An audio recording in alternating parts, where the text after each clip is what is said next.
Hello, and welcome to the second video on Du Fu's poem, Ba Zhen Tu. In the first video, we looked through the first two lines. Now we're going to jump into the second half of the poem.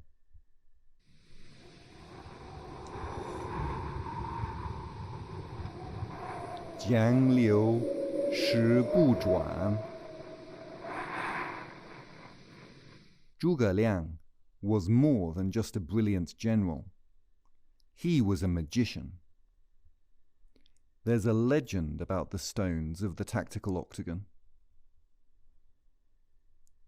It is said that when the winter snows melt on the high Himalayas, the water that flows down makes the Yangtze River rise. In the summer, it rises so high that it floods the plain where the octagon stood. But however fast the water flowed, it never washed away the stones of the Tactical Octagon. Some magic held them in place, always faithful, just like the soldiers of Shu.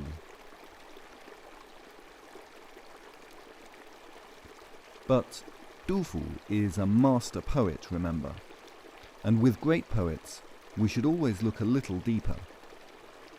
I wonder if you can think of another meaning that these lines hold. What else can a river represent? That's right, the river of time. Rivers were often used as an image for time in Chinese, just as they are in English. You can see why, can't you? A river never stops flowing, just like time. So when Du Fu says that the river flows, he also means that time passes. Time passes, but the stones do not move. I think he means that however much time passes, people will still remember the great Zhuge Liang. And he turned out to be right. Du Fu was writing his poems about 500 years after Zhuge Liang lived. Today, nearly 1,300 years after Du Fu, we do still remember Zhuge Liang. He's more popular than ever in books, TV shows, movies, and computer games.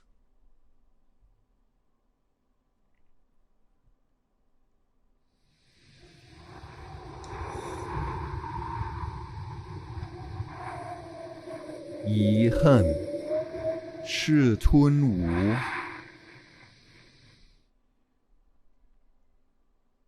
Of course, even the brilliant Zhuge Liang, greatest of all the Three Kingdoms heroes, was not strong enough to break the balance of power and capture either of the two rival kingdoms. He kept Shu safe while he was alive, but after he died, it was eventually invaded by the more powerful north.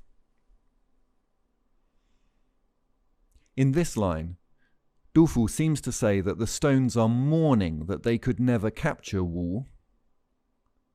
Stones can't really mourn something, so we understand that he means Zhuge Liang regretted his failure, and Du Fu regrets it, and maybe we feel regret today when we read the poem. Here again, Du Fu is showing how good he is at making a single line carry more than one meaning. We said that the stones are unmoved by time, meaning that Zhuge Liang's name will live forever. But the stones are also a reminder of his failure. However much time passed, those stones never successfully invaded Wu or Wei for Zhuge Liang. And now, however much time passes, they will always remind us of his failure.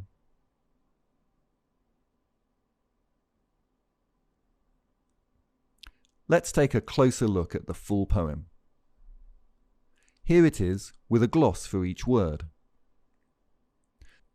功盖三分国 achievement exceeds 3 divided country.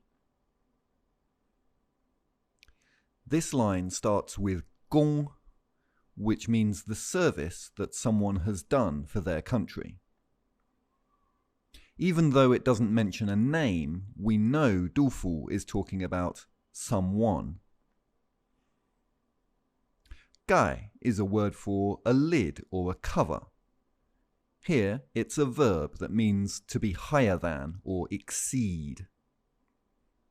3 divided country means China during the Three Kingdoms period.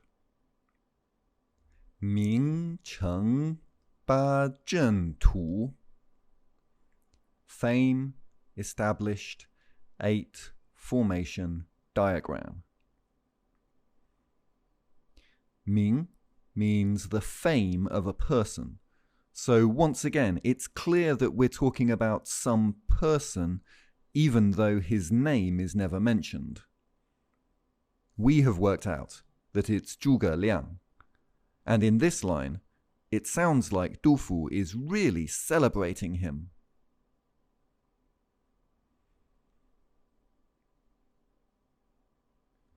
Jiang liu shi bu zhuan.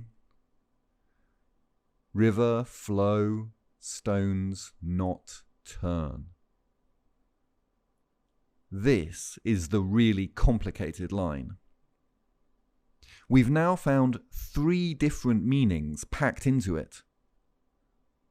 First, there's the legend that the river never washed away the stones of Zhuge Liang's Tactical Octagon. Second, the river stands for time, so it suggests that Zhuge Liang will never be forgotten. But third, these stones never achieved what they were supposed to achieve. They never moved, and they never unified the divided country as Zhuge Liang hoped. Yi hen, shi tun wu. Bequeath, regret, failed, swallow, wu. The word bequeath there is a difficult one. It means to leave something to someone after you die, or to hand something down. A translation of the whole poem, then, would go like this. Unrivaled through the kingdom split in 3, your glory built this octagon array. The rushing river will not move these stones. They mourn forever, Wu that slipped away.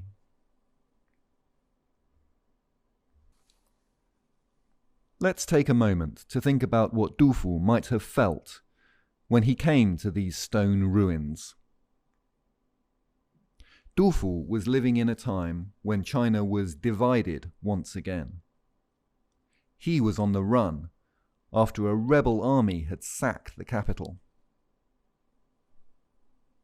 He was wondering if China would ever be healed again.